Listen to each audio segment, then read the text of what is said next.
সমসাময়িক সময়ের একটি রাজনৈতিক দল। কোটা সংস্কার আন্দোলন 2018 থেকে উঠে আসা নূর ভাই নেতৃত্ব দিচ্ছেন আহ্বায়ক হিসেবে। তিনি তারও একটা বিশাল লড়াই সংগ্রাম রয়েছে এবং আমরা চাই যে আমরা যারা একই চিন্তা ভাবনার একই পন্থার আদর্শের রাজনৈতিক দলগুলো রয়েছে আমরা ঐক্যবদ্ধ হতে, কারণ বাংলাদেশের মানুষ আমাদের ঐক্যবদ্ধভাবে দেখতে চায়। বাংলাদেশের মানুষ তখন আস্থাটা পাবে যখন আমরা একসাথে কাজ করব, একসাথে আবার লড়াইটা করব। ওই আস্থা অভ্যুত্থানে পেয়েছিল কারণ আমরা এক হয়ে লড়াই করেছিলাম। সো আমরা মনে করি যে বাংলাদেশের মানুষ আমাদেরকে এক হয়ে দেখতে চায়। এই বিষয়ে আমাদের আলোচনা চলছে, এখনও সিদ্ধান্তে পৌঁছায়নি, পজিটিভ আলোচনা চলছে। আমরা আশা করি যে দেশ এবং জনগণের স্বার্থে আমরা এই আলোচনার একটা সম্মানজনক সমাধানে পৌঁছাতে পারবো এবং একসাথে আমরা আগামীর বাংলাদেশে জনগণের প্রতিনিধিত্ব করতে পারবো। যখন আমাদের নিবন্ধনের জন্য আবেদন করি আমরা স্পষ্ট করেই বলেছিলাম এবং আমরা সব কিছু যত ধরনের আইন কানুন আছে যাচাই বাছাই করেই তো আমরা শাপলা চেয়েছি, নাহলে তো আর এমনি চাইতাম না। তো চাওয়ার পরে আমরা খুব স্বাভাবিকভাবে সকল ধরনের যে প্রক্রিয়া ছিল তারা সম্পন্ন করেছে এবং এই সকল প্রক্রিয়া আমরা বাছাইগুলোতে উত্তীর্ণ হয়ে গিয়েছি।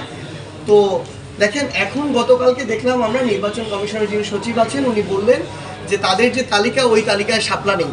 তাদের তালিকায় শাপলা অন্তর্ভুক্ত করার দায়িত্ব কি আমাদের? তারা ওখানে কেন চাকরি করছে? এই দায়িত্ব তো তাদের ছিল। তারা এটা আমাদেরকে যুক্তি দিতে পারে যে আইনগতভাবে শাপলা পাওয়ার কোনো গ্রাউন্ড আমাদের নেই, এই কারণে আমরা পাবো না, কিন্তু এটা বলতে পারে না যে ওই তালিকায় তারা এই শাপলাটা নেই।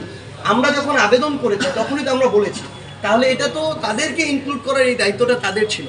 সো আইনগতভাবে যেহেতু এখানে কোনো বাধা নেই এবং অনেকে বলছে প্রতীকটার সাথে মিলে যায়, শাপলা প্রতীক না, প্রতীকের একটা অংশ, সেখানে আমরা বলেছি তারকা আছে, ধানের শীষ আছে। সো সামগ্রিকভাবে প্রতীকের একটা অংশ যদি অন্য রাজনৈতিক দল পায় এনসিপিকেও দিতে হবে। কোনো রাজনৈতিক দল, কোনো ব্যক্তি, কোনো এজেন্সি, কোনো প্রতিষ্ঠানের প্রভাবে প্রভাবিত হয়ে যদি আমাদেরকে তারা এই ন্যায্য অধিকার থেকে বঞ্চিত করে, আমরা মনে করি এটার জন্য তাহলে আমাদের রাজপথ বেছে নিতে হবে। কিন্তু অভ্যুত্থান পরবর্তী বাংলাদেশে একটা স্বাধীন এই ধরনের প্রতিষ্ঠান থেকে আমরা কোনো ধরনের বায়াসড আচরণ প্রত্যাশা করি না। আমরা চাই তারা তাদের জায়গা থেকে তাদের ব্যক্তিত্ব, প্রতিষ্ঠানের যে স্বাধীনতা সেটা বজায় রেখে যে সিদ্ধান্ত আইনগতভাবে সেটি নিবে এবং এনসিপি শাপলা প্রতীক পাবে। শাপলা প্রতীকে এনসিপি আগামীর যে ইলেকশন সেই ইলেকশনে অংশগ্রহণ করছে সেটা।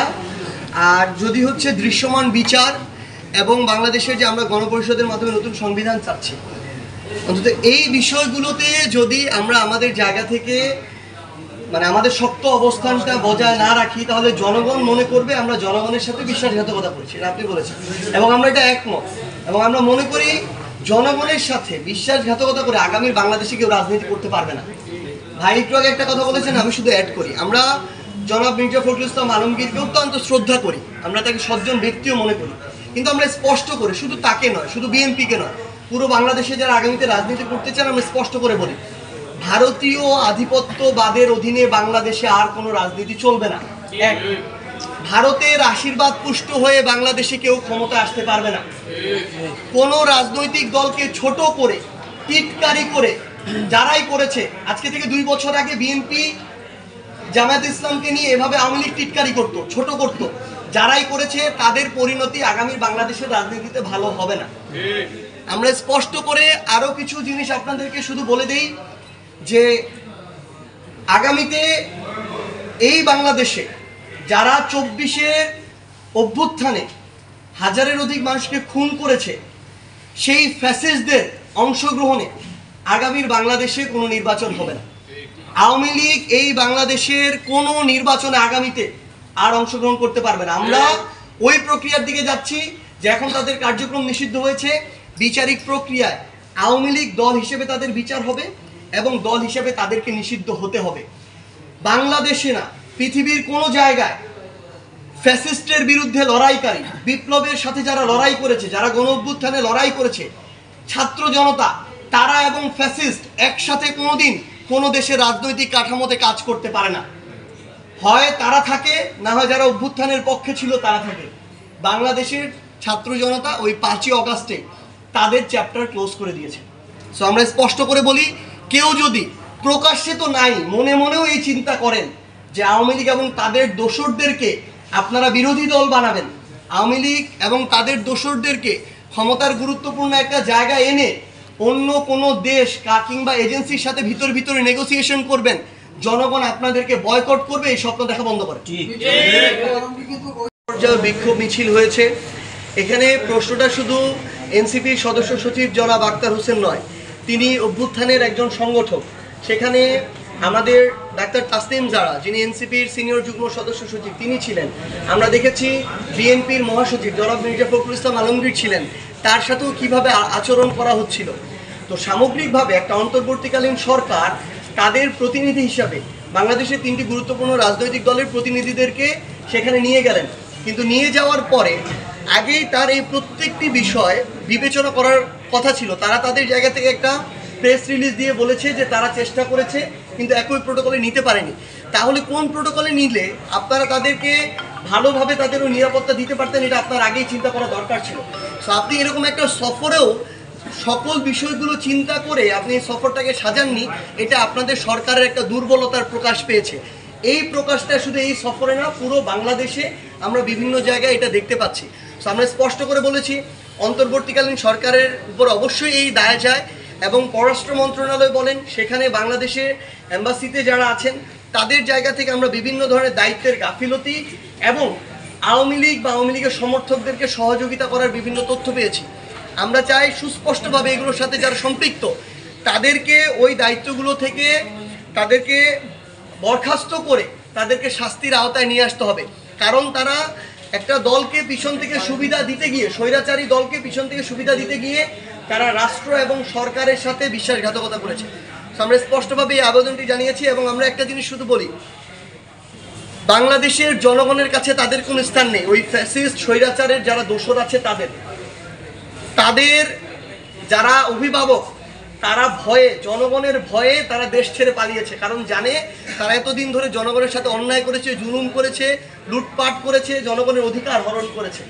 সো তাদের এই ধরনের কিছু উচ্ছিষ্ট কালপ্রিট কর্মী যদি মনে করে দেশের বাইরে এভাবে বাংলাদেশের রাজনৈতিক দলের বিভিন্ন নেতাকর্মীকে তারা এভাবে বিব্রতকর অবস্থায় ফেলতে পারবে, এটা আমরা আমাদের জায়গা থেকে হতে দিব না।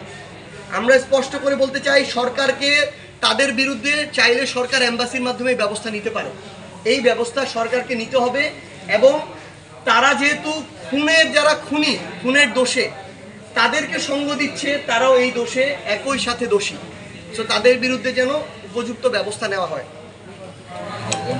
নির্বাচনের পক্ষে এনসিপির এমন কোনো উদ্দেশ্য নেই যে নির্বাচন পিছাক, কিন্তু আমরা নির্বাচনের পূর্বে আমাদের জায়গা থেকে দৃশ্যমান বিচার দেখতে চেয়েছি, মৌলিক সংস্কার দেখতে চেয়েছি, এবং জুলাই সনদের ভিত্তিতে গণপরিষদ নির্বাচনের মাধ্যমে আমরা বাংলাদেশের যে আগামীর যে নির্বাচন, সেই নির্বাচনটি চেয়েছি।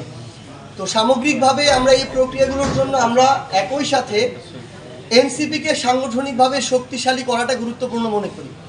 এই জন্য আগামী অক্টোবর মাসের মধ্যে বাংলাদেশের সকল জেলা এবং উপজেলার আহ্বায়ক কমিটি গড়ার লক্ষ্যে আমাদের জেলা উপজেলার যারা নেতৃবৃন্দ রয়েছেন, সমন্বয়কারী কমিটিতে রয়েছেন, আমরা তাদেরকে আমাদের সাংগঠনিক নির্দেশনা দিচ্ছি। আমরা আমাদের দলীয় যে পলিসিগুলো, আমাদের আদর্শভিত্তিক যে চিন্তাগুলো, সেগুলো আমরা তাদের সামনে তুলে ধরছি, কারণ তারা প্রত্যেকে আমাদের এক একজন লিডার, এবং তারাই আমাদের এই তথ্যগুলো তাদের মাধ্যমে প্রত্যেকটি জেলা, উপজেলা, ইউনিয়ন এবং ওয়ার্ডে যাবে। আমরা স্পষ্ট করে অন্তর্বর্তীকালীন সরকার এবং তাদের জায়গায় আমাদের অবস্থান ব্যক্ত করেছি যে এই যে এত বড় একটা গণহত্যা হলো বাংলাদেশে, হাজারের অধিক মানুষকে এভাবে হত্যা করা হলো।